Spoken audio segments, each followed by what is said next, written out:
Okay, we are live. It is another Sunday night live.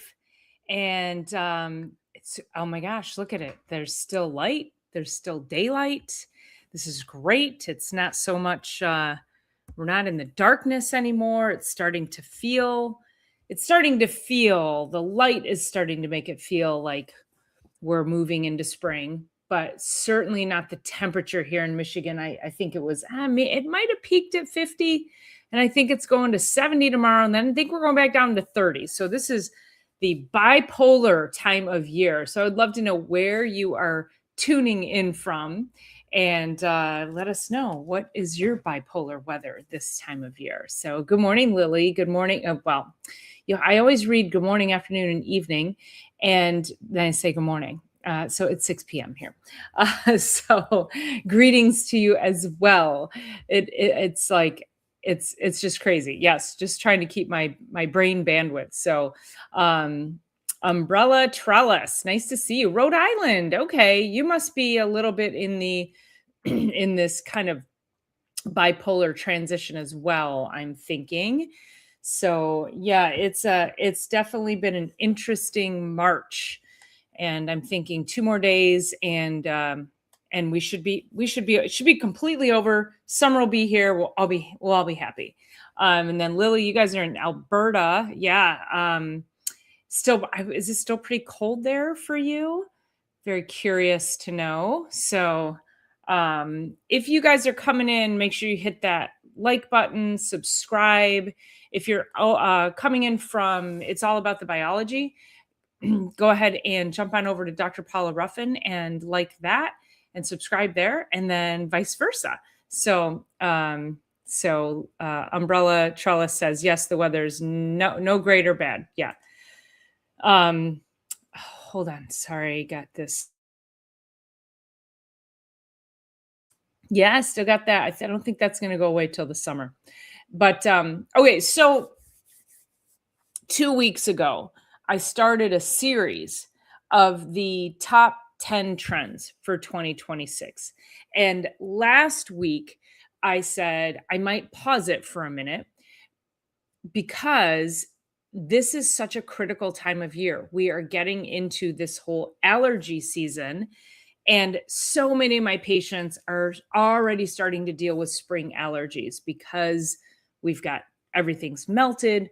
It is, doing that warm up, cool down. So things are flying. And while we don't quite have pollen flying yet, we have a lot of the molds, we have a lot of the things coming up from the ground, waking up, and we're feeling it. So I didn't want to wait 6 more weeks before I did this show. This is a really important show. It's time sensitive to get this out there so that you all are able to protect yourselves in the right way and ask the right questions when it comes to allergies. Because if you know somebody or you yourself struggles with allergies, drop that in the chat. So many people are walking around congested. They've got headaches, their bodies are aching. It's all about, oh my gosh, my joints are hurting because of the barometric pressure. These are all inflammatory responses to the change in seasons. And so we're going to go through that because I want you to be protected in the right way. And when I go through the show, you're going to know what the right way is. So I'm going to just read for you a little bit of an intro of what I'm going to talk about. And the biggest thing that I want you all to understand as we go through tonight's show is that you are not deficient in antihistamines. Okay, so hear me out. And please stay till the end because I'm going to talk about how we deal without those. So while antihistamines are helpful in the short term, the problem is, what are you doing to your health in the long term? And it's way more than you think it is. I'm going to get into the real reason we have allergies and why it seems to be getting worse each year. I'm going to talk about the connection between inflammation and immune system overload, why food sensitivities, this is a really cool one, why food sensitivities might actually be driving and making worse your seasonal allergies. And then the surprising link between the pollen and the foods you're eating, and then simple ways you can start calming your nervous system and your overall immune system naturally? What does your body need? How do we support it? What can we put into it that will help support it instead of putting things into it that are going to actually damage it in the long run? And of course, we have to talk about chiropractic and how your nervous system responds to the immune system and what chiropractic's care is when it comes to allergies and immune health. So we're really starting to, we have to start taking these steps to understanding that our bodies aren't broken. We can't just keep throwing antihistamines or other medications at it, because oftentimes too, somebody can have allergies that might appear so badly. They might think they have a really bad cold or sinus infection, and then they go and they get a Z-Pack. And what is a Z-Pack? That is a very heavy dose of steroids that does even more damage to your gut and your body and your health. So tonight's show is really all about helping you avoid more damage to your immune system. Let me pull that up there. And okay.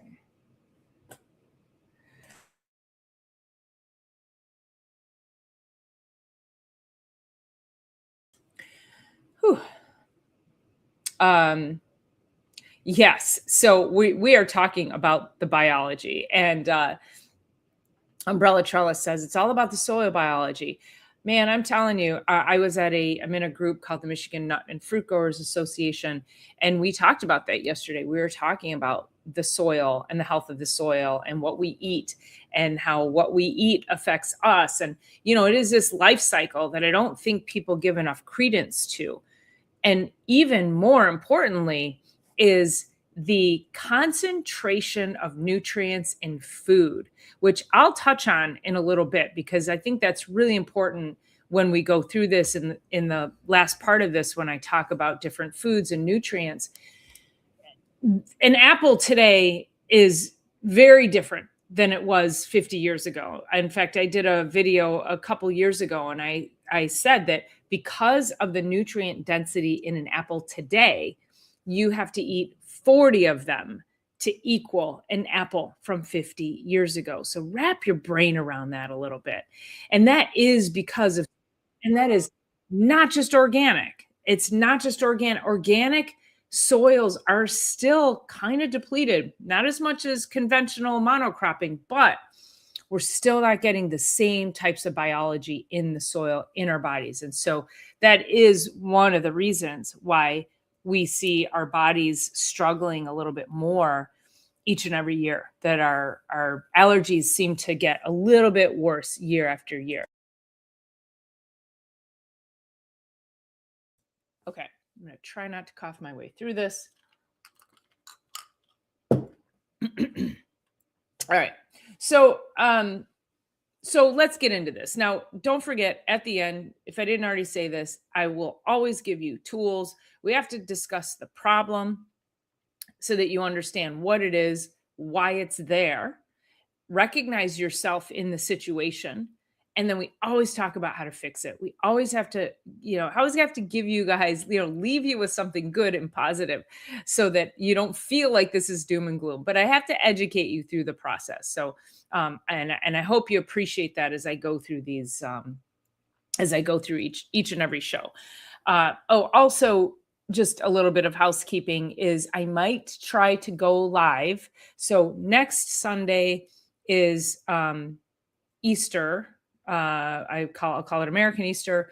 I celebrate Orthodox Easter. So next Sunday is Palm Sunday for me. We're going to be going to church, and then we've got a family dinner on Easter. So the next 2 Sundays, I won't be able to go live. So I'm thinking I might try to do a Saturday live, and I can't do a Friday live, but I'm going to try to fit a Saturday live in there because I don't want to lose traction on the series either. And the next one in our series is the weight loss and the GLP-1s and how to support your body through that. So as soon as I figure out my schedule over the next couple of weeks, I'll see when I can do a live. But so just know that I won't be here the next 2 Sundays, but I'm going to try to fit something else in so I get you all that information. All right. Okay, here we go. Got all the housekeeping out of the way. Okay, so when you think about allergies, and when most people think about allergies, they'll say, it's genetic. My dad or my mom had really bad allergies. But when you think of somebody else in your household, maybe you're the only one that has the really bad allergies. When I was growing up, my brother had horrible allergies. He had to go for allergy shots all the time. And I'm going to talk about allergy shots, what that is, why people might seek that out, why I think that you shouldn't, but we'll talk about it, its effectiveness. So my brother was, he was allergic to, everything. And so he got these allergy shots. I don't know if they helped, but it was a long process. So, it takes time. It took my mom, again, single mom, raising 4 kids in the 70s, having to take time to drive him once a week to the allergist to get allergy shots. Like, it's a lot. So there's some things there that you need to understand when it comes to allergy shots. I know we want to, we're always looking when you have allergies, you're miserable, but you have to ask yourself, why do I have such bad allergies and my brother or my sister doesn't?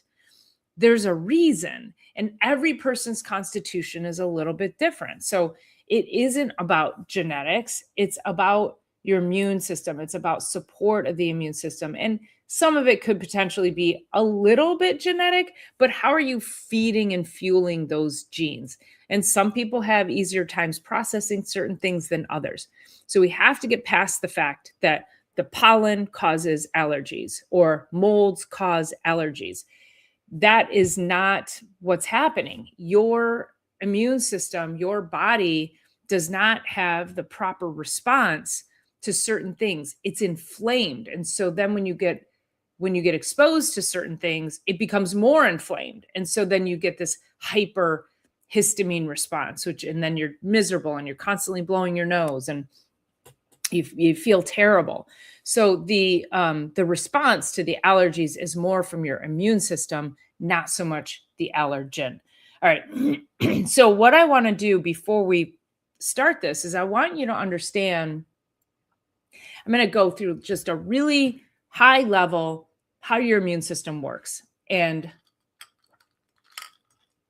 it's important that you understand this because a lot of treatments out there target certain parts of the immune system, when in reality, we should probably be targeting other parts. And you'll see why in a second. So when we look at the immune system, we have IgE, IgG, I'll explain these in a minute, IgA, and IgM.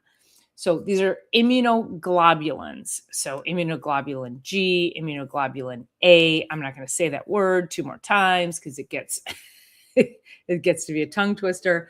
So you have all of these immunoglobulins, and I want you to think of them like the armed forces. So the armed forces, they're all designed to protect us. We have Army, we have Navy in the water, we've got Air Force in the air, we have our Marines, and everybody's in a different location to support our country, to protect us. Well, that's how your immune system is. That's how these immunoglobulins are, is there's different things that do different things at different times. So if we take IgA, for example, IgA that's your immediate histamine response. So that's the kid that gets you pull out a peanut butter and jelly sandwich in the lunchroom, and the kid goes into anaphylaxis because he got exposed to peanuts that were in the same room. Like, that is a severe anaphylaxis, severe histamine response. You have IgG, and IgG is a longer immune response. So it's more of a delayed response. So allergens get into your body then responds, it tries to fight it off, and it gets delayed. It gets past that IgA, and IgM is also more of a faster response part of your immune system. So somehow something gets past those, and then it gets into IgG and IgE, and those guys are like, okay, so it takes a little while for them to get to respond to it. So like like the IgG and the IgE. Sorry, I'm like, I know this stuff cold, but I'm like, when you start to go through it, it's like I'm getting myself confused. So I don't want to confuse you. So IgE and IgG, those two are typically what we deal with when we're dealing with food sensitivities and allergies. So IgE would be an allergy and IgG would be a sensitivity. Now, why does that matter?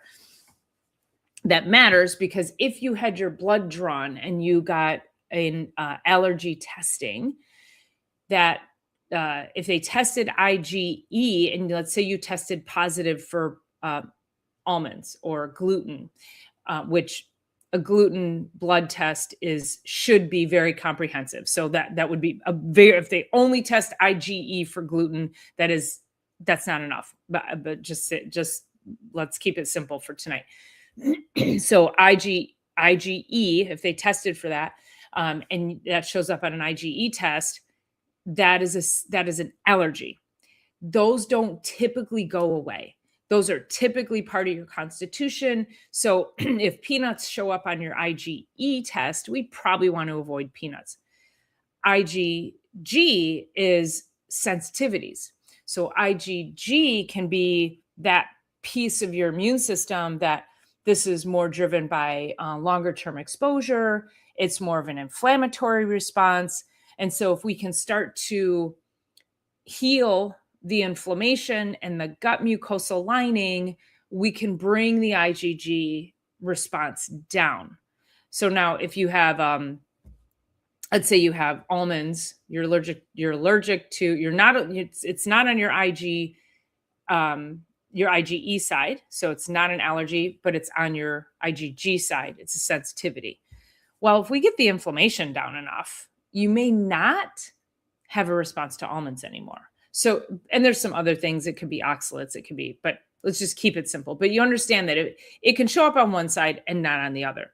Now, where IgA comes into play is IgA is that standard scratch test. You guys probably all know about that. So that's the test where you go into the allergist and they scratch your back with a particular allergen. So they'll have like pollen on a needle and they'll scratch you, and they'll have gluten and they'll scratch you.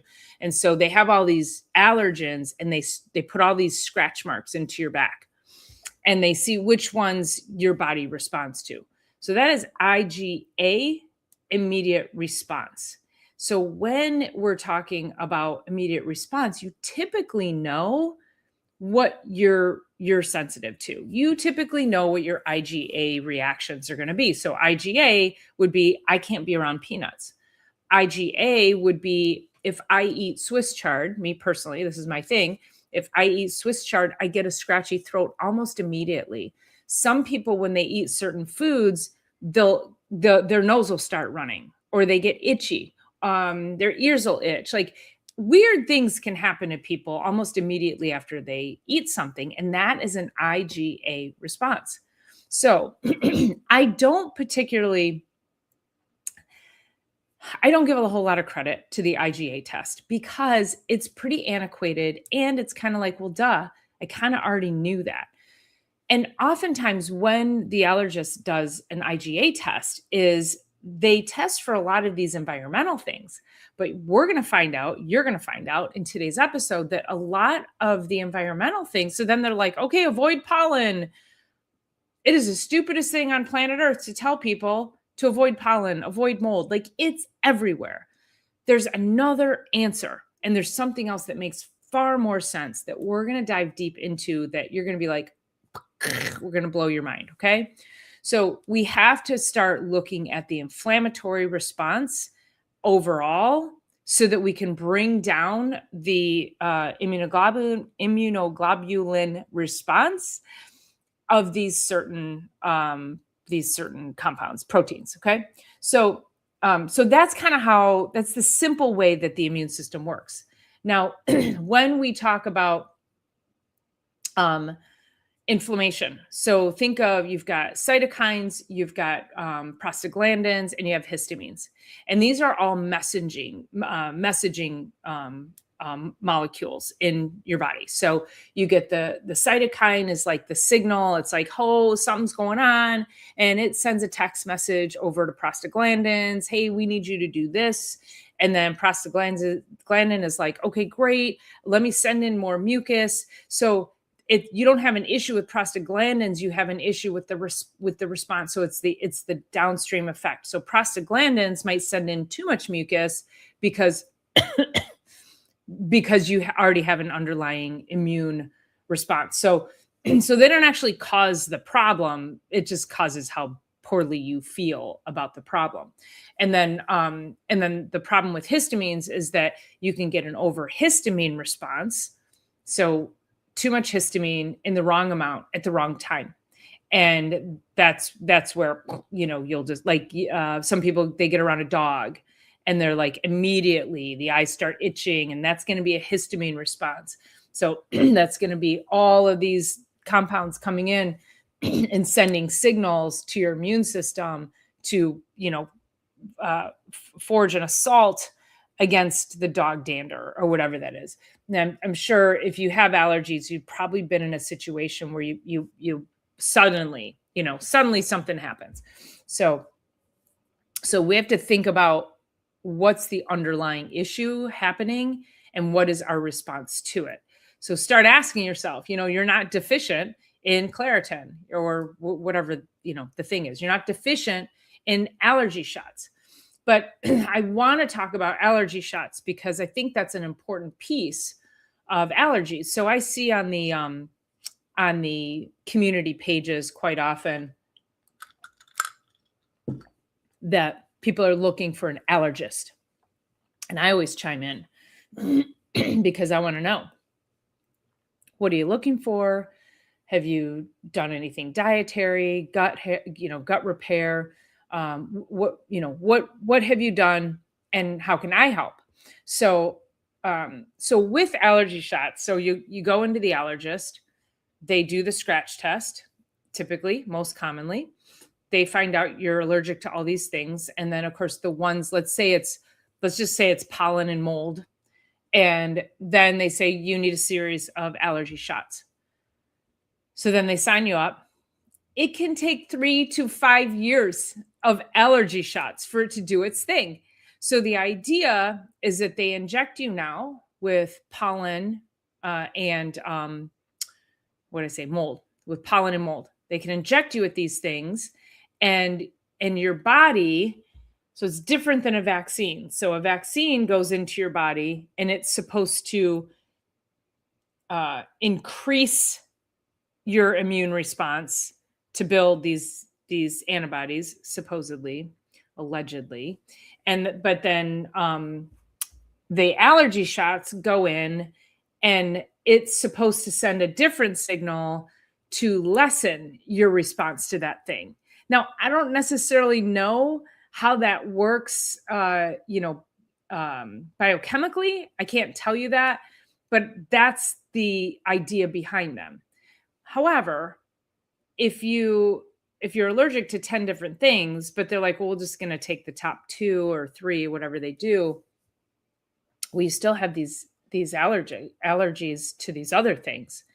But you also have inflammation, you have a poor diet, you've got leaky gut, you've got other chemical sensitivities, you have food allergies that need to be addressed.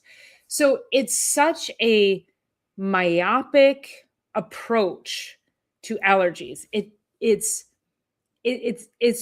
too myopic. It's too, we got to open the lens up and look at what can we be doing on a larger picture? How far upstream should we go?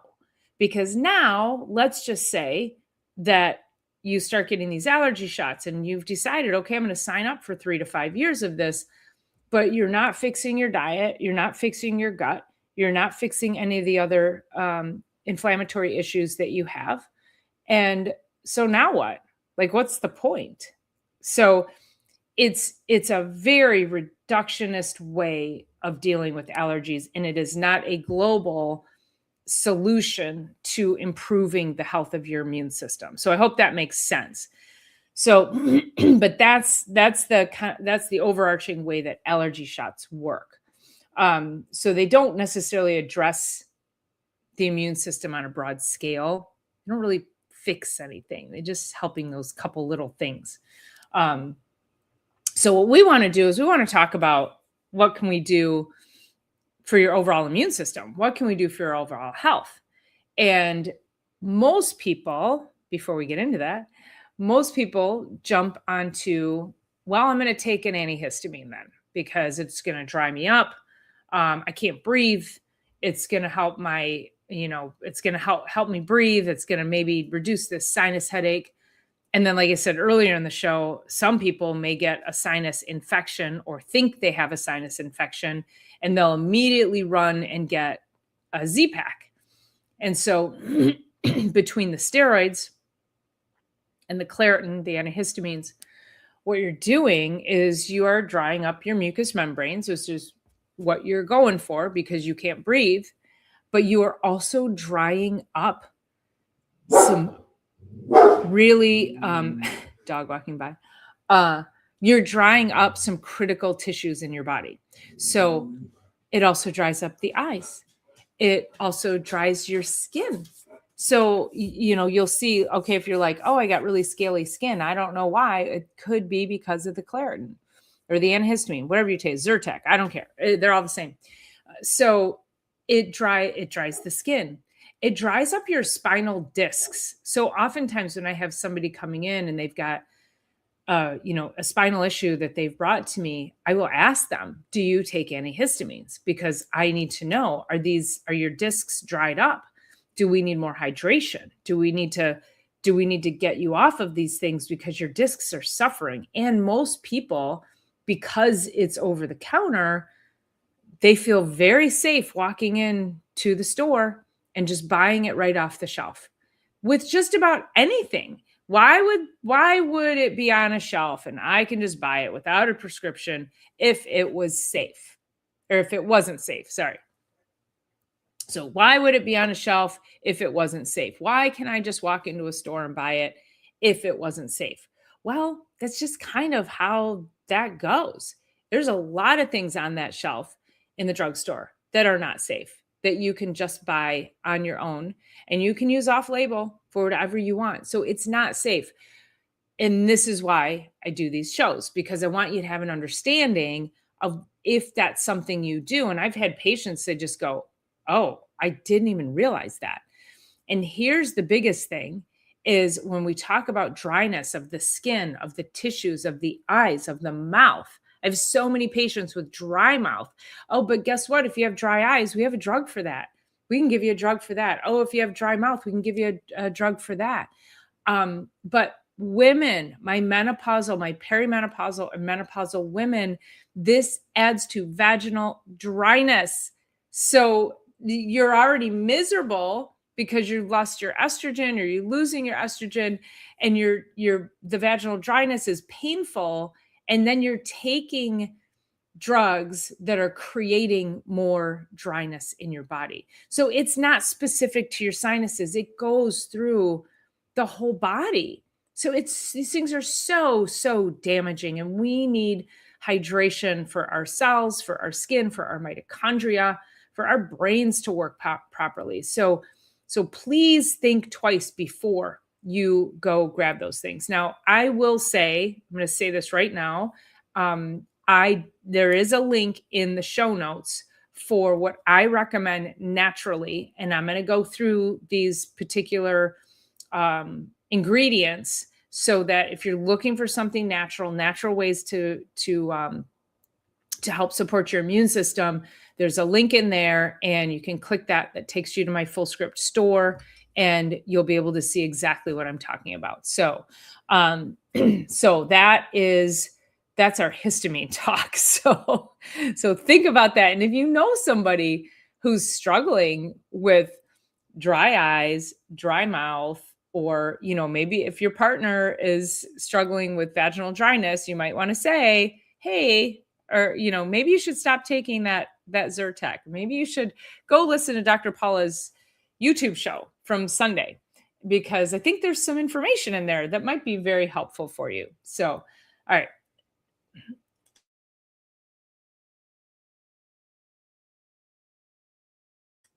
I'll make it. I'm going to make it.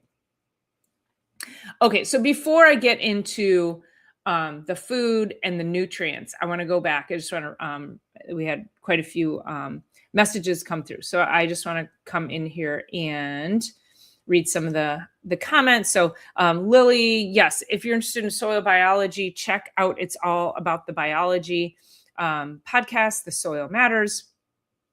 Conversations in Ken's Cafe and Gardens, The Untold Story. And yep, subscribe. Make sure you're liking all these videos. You're subscribing to the channels. Lily says, I've never had seasonal allergies, but I think in the last year it's happening to me for the first time, sinus issues. Yeah. There's also I don't know about over in Canada, but we have so much more um, there's so much more being sprayed into our skies, and that comes down on us. And I can usually make a correlation. Like when I see that the sky is white for no apparent reason, or I see stripes in the sky, I will see most of my patients coming in and they're all suffering. They're all struggling. Oh, I got a sinus this, sinus that. Most people aren't looking up at the sky like I am. Most people, you won't come across multiple people in your day to make that correlation like I do. So that's why I always see that correlation with things in our sky and with how it makes people feel or their inability to heal properly. So Lily says it could be food source, dairy, wheat, etc. We're going to get into that. So it's not necessarily the allergen, but the immune system. That's correct. So it's inflammation causing overdrive in the immune system. So we have to, again, my whole job is to go as far upstream as possible when I'm helping people, when I'm giving this information. I have to give you the ultimate why. When we talk about root cause information and root cause care, it's really important to think about, okay, well, if this, then what? And if it's that, then what? And you just keep going further and further upstream until you get to an answer. You look like a tic-tac-toe experiment gone wrong after an allergy test. Yes, it's crazy. Makes sense. It dries more than what is intended by the medication. And again, that's where most people go wrong. I mean, Tylenol is the number one cause of liver failure in the United States. It damages the liver. It got rid of your headache, but it damages your liver. So there's that. Hey, Ghetto Hippie, nice to see you. Many poisonous chemicals are sold as safe. Glyphosate is one of them, Roundup. I highly recommend you stop using Roundup. I have tested so many of my patients who have neurodegenerative issues, Parkinson's, dementia, ADD, ADHD, cancers. I've tested little kids, and they are all we're all toxic in glyphosate because someone somewhere along the way said, oh yeah, you can use it. Just use as much as you want. No biggie. And then we're also eating the foods that are heavily sprayed with glyphosate.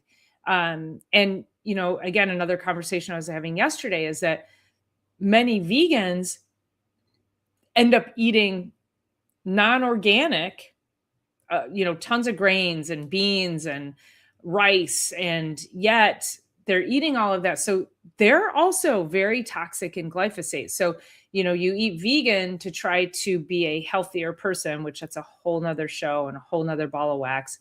That's the mindset. I want to be healthier, so I'm going to eat vegan. And I'm not saying, just understand, I'm not saying that eating vegan is healthier. I'm just saying that's the mindset of people.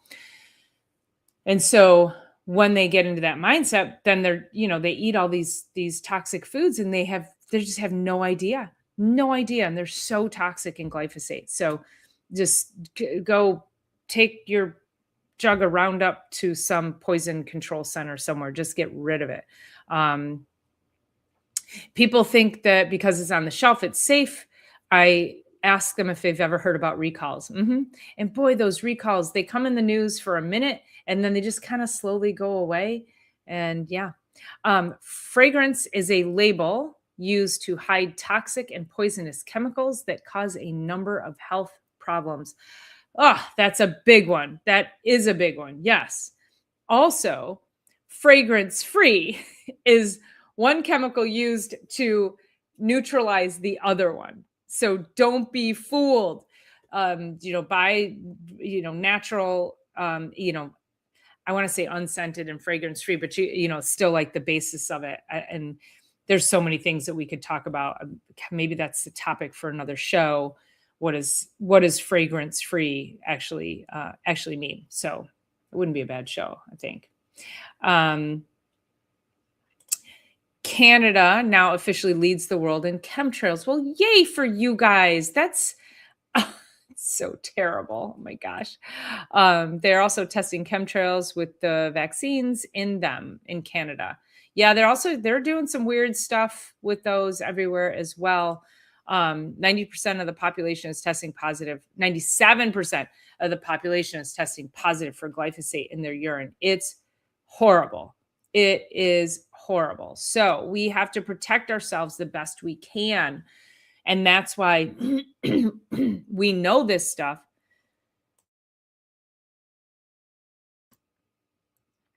So we know this stuff. So we have to then do what we can control. And so that means that you cannot, if we're being poisoned from the air, you can't walk into a store and buy more poison, because now let's talk about what it means. What are we going to clean up in our bodies? So as we segue into the next part of the show, this is, if you are struggling with allergies, you're probably, again, it's just that misery. You can't really breathe very well. You're probably not sleeping very well. You got some brain fog. You might have headaches. It's, can make you not think very clearly. You might have, your throat might feel a little swollen. You might have, people end up getting like belly aches because they're swallowing mucus all the time. So if you're having like any kind of congestion, postnasal drip, any of that kind of thing, it's actually going to be a gut issue until proven otherwise. So the gut, when it becomes overrun with bad bacteria and toxins, it sends signals to the brain. And a lot of these, the histamines get released because it's looking for a way to heal. It's looking for these inflammatory markers, the prostaglandins, and those inflammatory markers then will produce things like mucus, because mucus is like it's like a healing thing. Like it's part of our inflammatory response. It's designed to help keep us safe and regulated, if you will, right? I don't want to say healthy, but it's designed to keep us regulated. And so when you get too much of that mucus response, you might have a baseline, but if you're already inflamed at baseline, that's how those can get too much. So your gut needs to be, the gut is the soil of your body. We have to take care of it and make sure that the bacteria in your body is, bacteria, I'll say bugs because it's more than bacteria. But we have to be careful, mindful that what's in our gut is good and balanced and healthy. And when you have allergies, guarantee you have a gut issue. It is absolute guaranteed. So, so let's talk about, let's go into some foods. Let's go into things we should and shouldn't take. And then my favorite thing I'm going to talk about is cross reactivity. And Ken's got a chart that I'm going to have him pull up. Not quite yet. Not quite yet. But I'm just leading us down that path. But yeah, this chart is going to be super cool. So if you're interested in getting that chart, you're going to want to email me, and I can go ahead and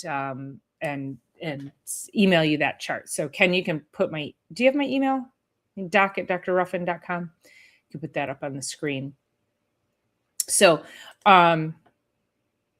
Sorry, I hijacked you. Even organic foods test positive for glyphosate. Yes, they do. They're not supposed to, but there's overspray. They can't help it. cover the tissues to prevent contact. That is my website, drruffin.com. So if you go there, you can go, there's a contact me. So you can email me through the website, which is fine. That's probably the easiest way to get me is at drruffin.com. Plus I have a new website. So I would love your feedback on that. Oh yes. Okay. Yes. Mucus, it covers the tissues. Yeah. It's a protective layer. Yeah. Right. So it's there to help us adapt for sure. The mucosal immune system is the body's largest immune defense, protecting exposed surfaces in the gastrointestinal and respiratory tract, urogenital tracts by trapping, neutralizing, and clearing pathogens. Yeah. So think of it like, these bugs, they get stuck in the mucus and then the body will get rid of it. So before we get into cross reactivity, just understand, I'm going to say it again so you have a full understanding of it. If you have allergies, if you have seasonal allergies, I don't care how little, I don't care how big, you have a gut problem. So that gut needs to be healed. The misconception is that a lot of times people know that they have a gut issue, but then they don't equate it to how can my gut affect my sinuses. Many people don't have a gut issue and it remains silent. So this is some of that delayed response. So the early response reactions that we talk about, that the IgAs and the IgMs, those responses could look like bloating, upset stomach, reflux. So you could get those immediate responses. But if you're eating things and it makes it past that part of the immune system and it's a delayed response, people won't often connect that they have issues with food and food sensitivities and food allergies. So understand that if you have an allergy, you have a gut issue, regardless if you have gut symptoms. Okay, I think I wrapped that up pretty good. All right. So, things to add in. What should you do first? Things to add in. We want to make sure that we are adding in. Oh, you know what? Hold on. Because I figured out how to do this last time, didn't I? Screen share. Share. The site will be able to see your content. That's what I want there. Share. Okay. And then I have to add it. Oh, there. Okay. Did I do that or did you do that, Ken? I did that. And if you want, find the plus sign so you can make it bigger. Okay. We're moving and grooving. I'm learning tech stuff, even though I think I'm pretty good at tech. Yeah, no, I don't want to do that. I want to keep it like that. There we go. Okay. And then like that. And then, okay, there we go. Let's see if that's okay. Okay. So always start with foods first. Again, I have a link in the show notes for supplements, which I think are going to be key and critical. And I will, I'll actually pull that link in and I'll show you what that looks like. However, I will say this every single time. You cannot out-supplement a poor diet. You can't out-supplement a poor lifestyle. So understand that it is critical that you get your dietary habits in check. And so things that we want to add in are going to be those leafy greens. Leafy greens they're very high in fiber. And so that fiber helps to clean the gut. It's like, think of like little men with scrub brushes going through your intestines, cleaning everything up. And so you need the soluble fiber, you need the insoluble fiber to keep it clean in there. Now, I say that, and some people are like, oh, I might have an oxalate issue. Again, conversation for a whole nother time. I think I've done a whole show on oxalates. So if you have an oxalate issue, avoid the leafy greens, find some other things like cabbage, and other Popcorn. veggies that you need. What's that? Popcorn actually works really good. Popcorn is very inflammatory, and Okay. it can be an assault to the gut. So anytime we're talking about healing, I'm like, no corn, not even if it's organic, because there's too many compounds in the corn that it can actually create more of an inflammatory situation. It's very hard to digest, so we want to avoid that. I was just thinking is roughage myself. Oh yes, with lots of butter. Yeah, well, yeah, and like those corn, it kind of scrapes everything out as it goes through, right? But It doesn't digest. Yeah. What's that? Yeah, it doesn't digest. Now, corn is one of them. I'm like, I just say, we just avoid corn when we're trying to heal. Post healing, if you want to have corn occasionally, great. But that is one of the things I just say, let's just avoid that for now. So leafy greens, berries, garlic and onions, the compounds in the sulfur compounds, but also garlic has a compound in it called allicin, ALL. Oh, here. Where's my garlic? Here we go. Okay.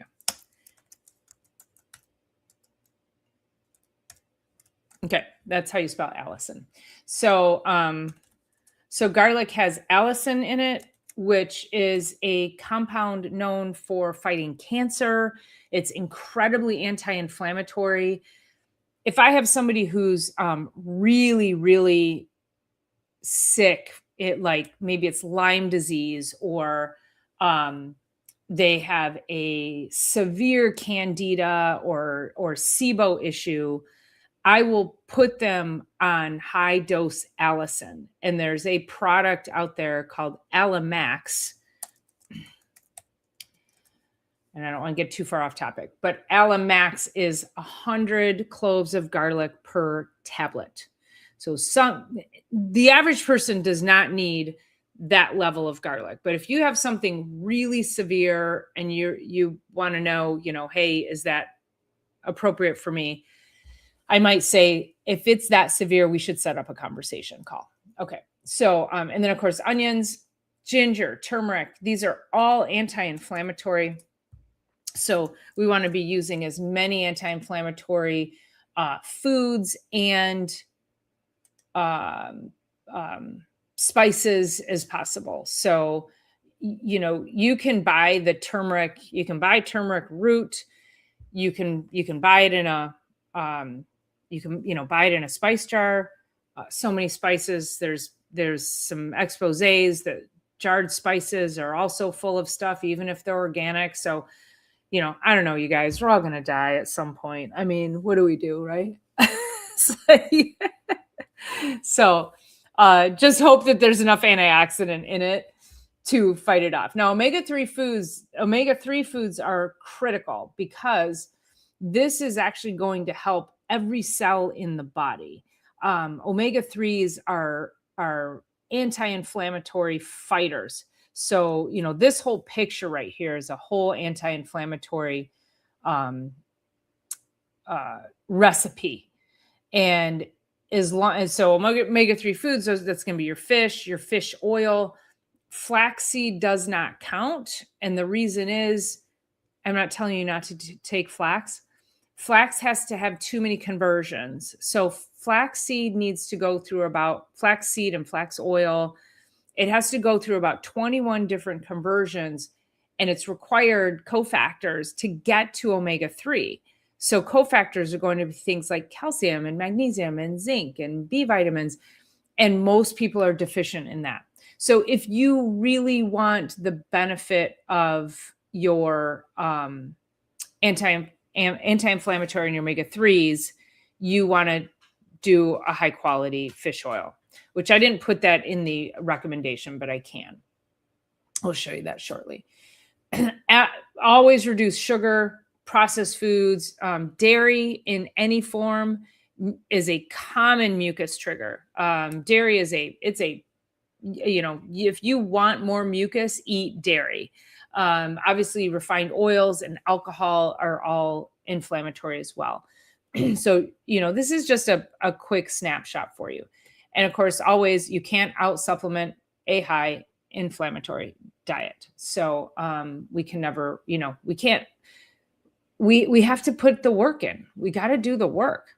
And so start evaluating what your diet is like. Now, one of the things too with sugar that I usually recommend to people is to stay under 100 grams per day. So I have a patient who's relatively new that I'm working with, and she sent me these bars that she's taking. And they're clean, relatively speaking. I think they're made with, I don't remember what it's made with, dates, brown rice syrup, the ingredients were not, I wasn't like, oh, these ingredients are terrible. The problem is one little bar was 29 grams of carbohydrates, 29. So sorry, let me clarify this. Sugars.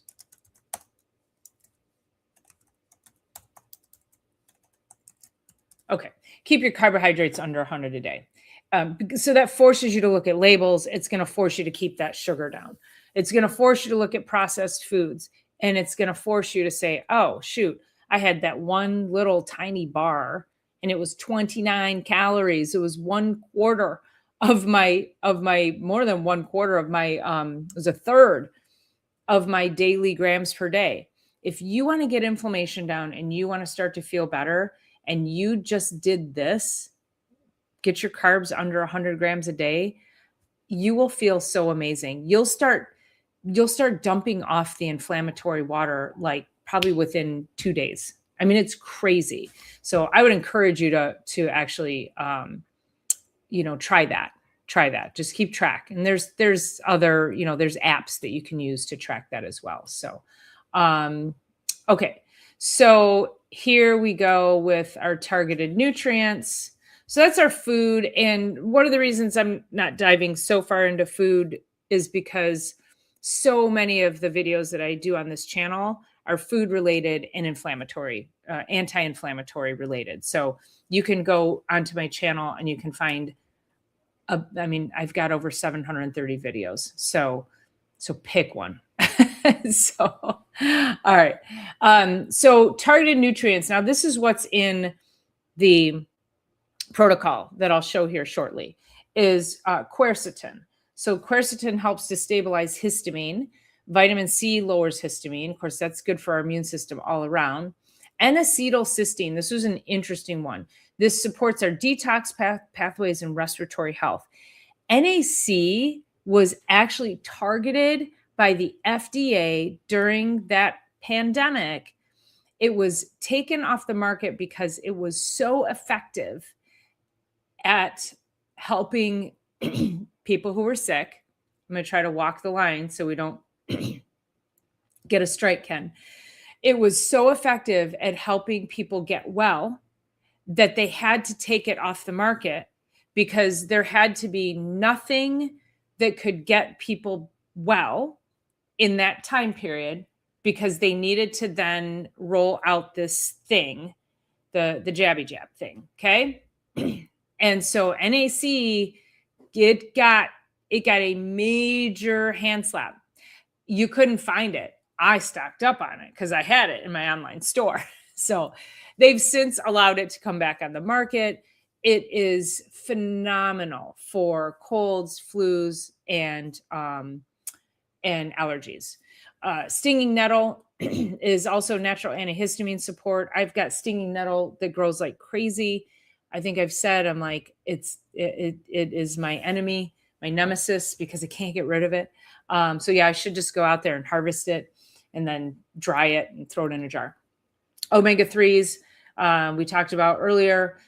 Magnesium, zinc, bromelain. Bromelain helps with sinuses and inflammation. And bromelain it's an enzyme. So think of enzymes do things, like they eat stuff up. So enzymes are amazing. Probiotics, that's your gut immune link. And then Dow support helps to break down the histamine. So it helps to manage that histamine response.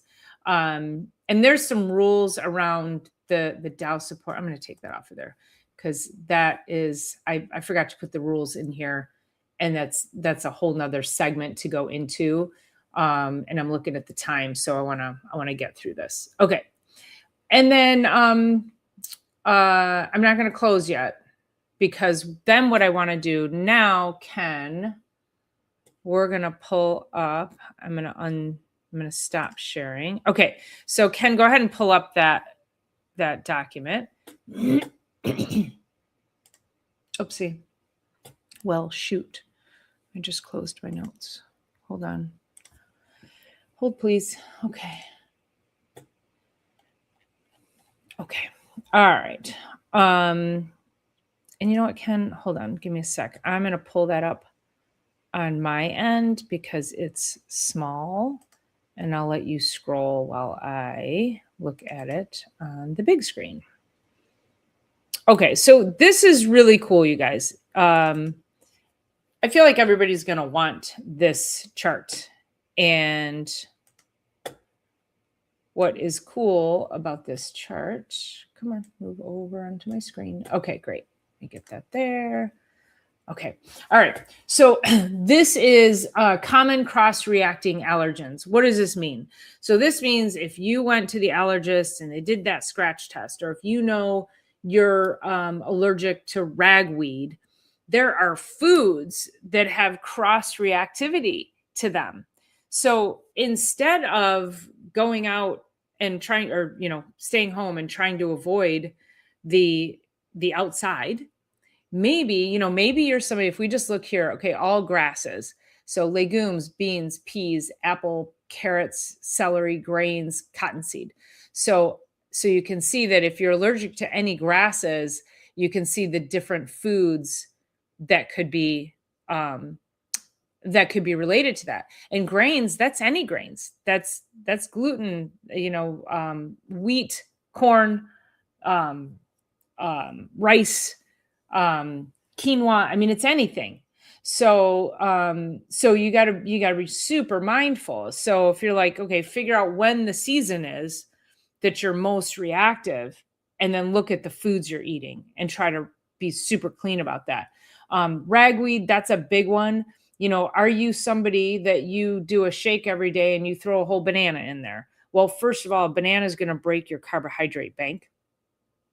And so you probably want to get rid of the banana for a while, right? So you can see that some of these things are going to be cross-reactive, and they're pretty common.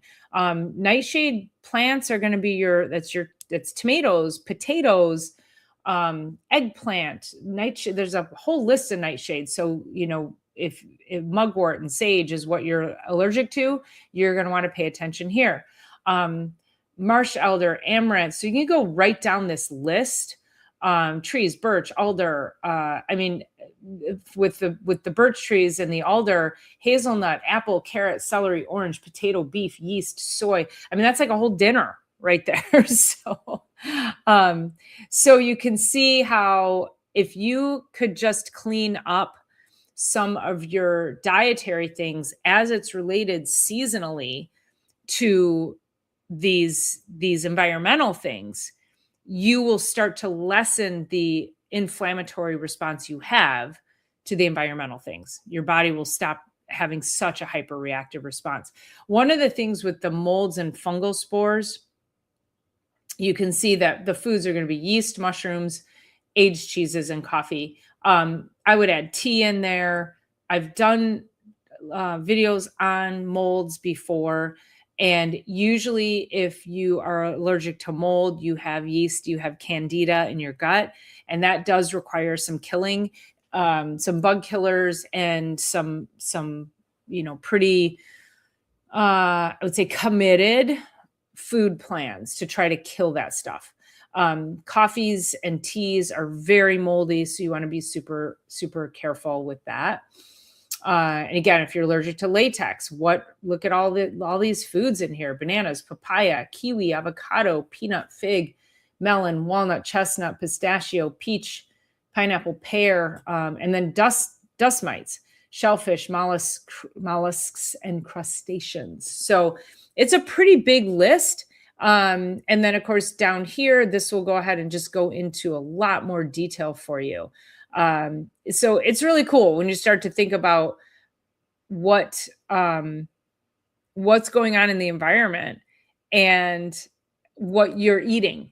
So again, you're not a victim of the pollen. You can get your inflammation down.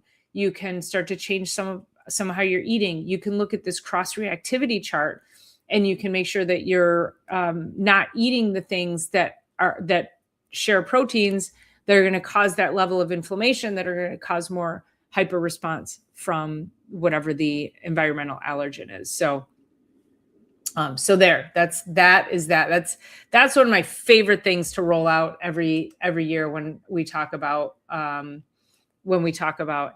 So that is, I think that's really powerful. That can be a game changer for people, and really be super helpful, especially when you're like, I haven't really had much help, much response. I'm going to go here real quick, and I'm going to pull up this. Okay, we're going to pull this up, and let me see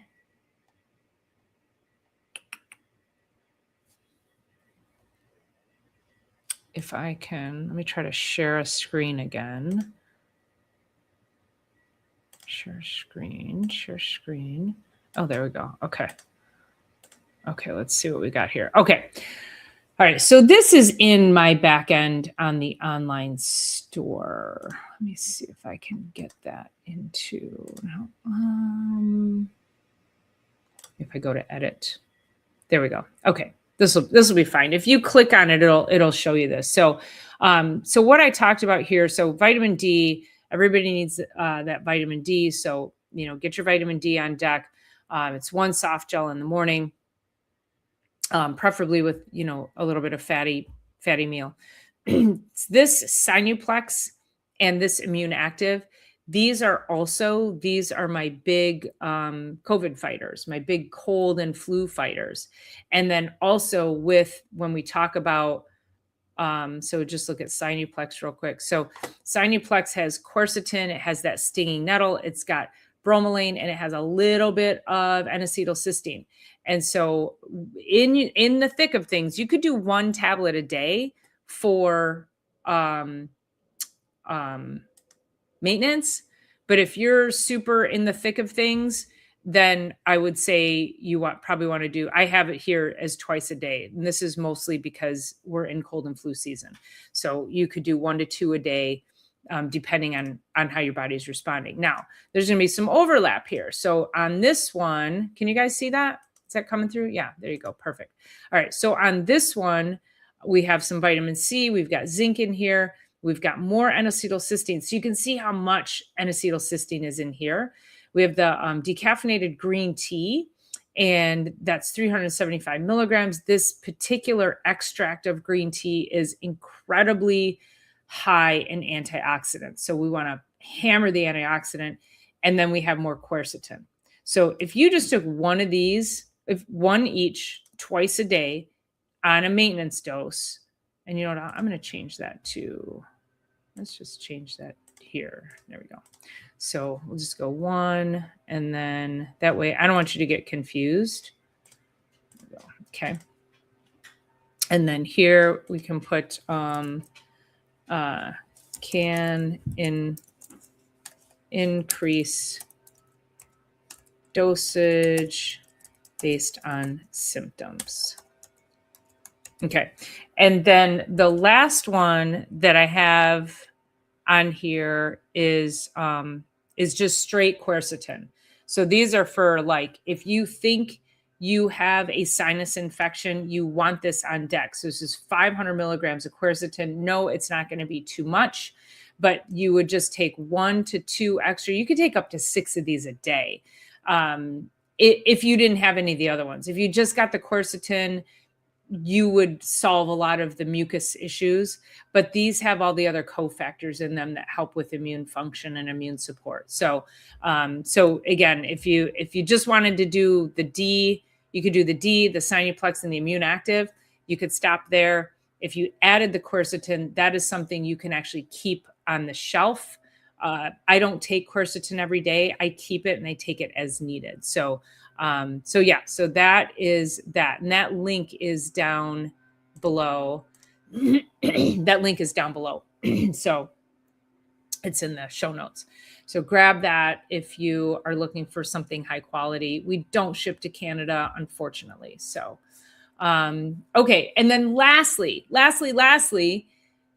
immune function is dramatically improved with chiropractic care. So if you have any kind of neck tension, tightness, stiffness, also the mucus in your head, the chiropractic adjustments help you to drain because all that mucus gets stuck. And so tension and tightness in the neck prevent proper drainage. It improves the drainage of the lymphatic system. So if you can go get adjusted weekly during your time of these crazy seasons, if you're like, I go to see my chiropractor once a month and I still have allergies, then go more often, go weekly while you get through it. Cause you want that extra boost to your nervous system. Many people think that once they're on a maintenance schedule with their chiropractor, they'll just go once a month forever, regardless of, how their health ebbs and flows. And no, you want to make sure you are utilizing chiropractic care like anything else. It's like, if I didn't have enough water today, I'm definitely going to drink more tomorrow. If I wasn't able to exercise, I'm going to make sure I'm more likely to get out and take some walks and do some extra things. So chiropractic care fits into your life based on how your life is going. It's not just a one and done thing. It can really be beneficial to so many other things that are happening that maybe you just need that extra boost to your nervous system, to your brain, and your bandwidth. So, okay. That's all I got. So let's go ahead and read some comments. Let's see, we go through shelf safe, organic foods, mucosal system. Allison, thanks for saying that, Lily. So when you cook with garlic, if you're going to cook with garlic, you want to smash the clove, chop it, do whatever you want to do, and you have to set it aside for at least 10 minutes. As long as you do that, and then you add it into whatever you're cooking, you'll get the allicin benefits. But if you immediately throw it in the pan and heat it and start to cook, you won't really get the benefits you're looking for. So you definitely want to make sure that you're letting that sit. I love to make homemade salad dressing, and I do about a third. I take a pint jar. I do like a third cup of olive oil. I do another third cup of lemon juice, and then I smash a ton of cloves of garlic in there, and I put salt, pepper, and some herbs in there, and it makes the best Lebanese dressing. So whenever you go to a Lebanese restaurant, my mouth is kind of watering a little bit. Whenever you go to a Lebanese restaurant and you get that, that really good salad, you could put like dried crushed mint in there and make it really authentic. It's good stuff. And then, you put it in your fridge for, it'll last a week or so. Allicin is a natural antibiotic, effective against MRSA, antifungal, and antiparasitic agent. Again, yes, that's why if somebody is really, really bad, they would take, hold on, go over here. I don't want a patient. I want this Max. Yeah. This guy. And this is, let's see. Yes, it's a bulb of garlic. So maybe, yeah, of course I don't, yeah. So this is your Alamax. Where's my share? share here, share. Okay. So this is your Alamax. So one capsule is a whole bulb of garlic. So yeah. Oopsie, I didn't mean to go there. Alamax. Not Alamed, you want Alamax. This is the label that you're looking for. That's also on the Full Script account. So that's what it looks like. This Alamax 100% Allicin powdered capsules. So that is the brand that I would recommend, and that's on the Full Script account. So there's other garlic out there that you can use, but again, it's not always necessary. It's not, it used to be a heck of a lot more expensive. It used to be like $150 for that bottle. So it's not as expensive anymore. Anywho, yeah. So Ghetto Hippie says, be careful where you get spices. Many have high amounts of heavy metals in them. I know. Oh, isn't that disappointing? Lily says, I enjoy a ginger tea. I like to cook with it as well. Yes, I do too. Grow spices if you can. Yes, I know. That would be wonderful. I'm trying to grow garlic. I haven't grown garlic yet. I use so much of it, but I need to grow some. Hemp seeds and hemp seed oil have good fatty acids and improve your stomach and intestine. Yes, that is a true statement. Sugar increases candida and increased rates of cancer, diabetes, inflammatory diseases, among other health problems. Right, which is why when people start to pay attention to the amount of sugar that they eat, they're like, oh my goodness, that I had no idea. So it really gets people's attention when you tell them you got to stay below 100 grams a day. Lily says, I'm thinking my issue is dairy related. I'll have to cut it out of my meal plans and see how I react to it. Yes, could be. Let thy food be thy medicine and medicine be thy food. Yes. Is that Hippocrates? Who said that? It's there for you to use. I missed that one. Sorry. Let's see. Hey, Grumpy, how are you? Cheers. Cheers right back to you. Nice seeing you in here. I didn't see you pop in earlier. I enjoy yellow birch bark tea. Do you harvest that yourself? Do you harvest the bark?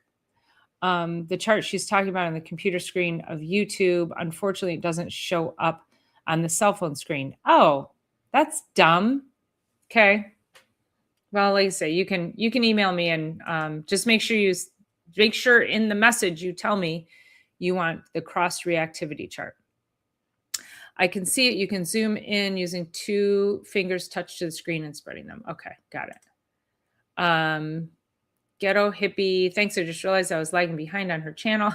Thanks for being over on that channel, Lily. I appreciate you, double dipping for us. You're welcome by accident. Lily says, Dr. Paula, when are you putting out a cookbook? Hey, guess what? I have one. And if you want it, you got to email me for that one too. So yes, I have a really lovely, it's probably like my top 30 recipes. I created it for a woman who, she's a grandmother. She babysits her grandkids weekly, and she needed stuff, but she needed healthy snacks for the grandkids. She's like, these kids are eating like crap. I'm eating like crap because of it. And so in it, what you'll notice is it'll say kid-friendly snacks. And there's like 2 sheets of awesome snacks that are great for kids and adults alike. So yes, reach out to me and I am happy to email that to you. The nettle is there for you to use. Yes, I know. I have tons of nettle. I have lamb's quarter. I have all the wild things. Problem is it's like, and then pokeweed. Oh my God, pokeweed. I have a strong aversion to pokeweed just because it's so invasive. I can't with pokeweed. Yes, I forge various things, including bark for teas. Very fun. I love that. Yes. Okay. Lily says, okay, we'll do. Yeah. So 2 things, if you would like them, my recipes and my, the cross reactivity chart. Yes. And right now the recipes are just in PDF format, but I'm going to turn them ultimately into a book for sale. So you probably want to get it now while it's cheap, which is free. So, so there's that. But yeah, so I think, listen, you guys, you don't have to reach for the meds. There's a lot of things you can do for your health. There's, just start thinking about, what can you be doing? What can you be eliminating? What can you be adding in? How can you support your immune system? And ask yourself every time you eat or drink something, is this healing me or harming me? So, Lily's interested in my hummus recipe. Have you seen my hummus video? I don't know if that's in. I gotta see now if I put the recipe in the show notes. Let's see, playlists. Let's go to food, health, food, healthy cooking. I have 27 videos in the healthy cooking. Give me a moment. Shrooms, salt. Let's see. I talked about Kerrygold, how to make broth. Here we go. Best 5 ingredient hummus recipe. Yeah, here we go. Hold on. Incoming. Get shareable link. Incoming. Okay. That is the video, and the recipe is in the show notes. Make sure you hit the thumbs up and leave me a nice comment on that after you make it. Once you have homemade hummus, you will never eat store-bought again. I promise you. And once you figure out how easy and cheap it is to make, you'll be like, oh my God. And then you'll be out there picking your herbs, throwing that in there. Don't try to make fancy hummus until you get the base down. So that's what a lot of mistakes people make. They're like, oh, I love the pesto. And so then they just start adding basil in there and garlic. And of course you could, if you want to add more garlic, you may. So yeah. So just keep that in mind. Like, don't get the baseline down first. Oh, hi, Cheryl. Nice to see you. Cheryl asks, what tea is not inflammatory? Well, okay. So many teas are not inflammatory. However, you have to make sure you are buying teas that aren't packaged with microplastics. So that's how we get a lot of this inflammation from teas.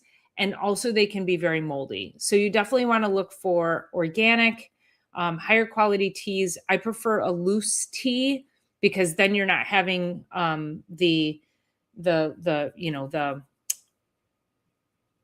bag or whatever, because there's microplastic and PFAS in the bag.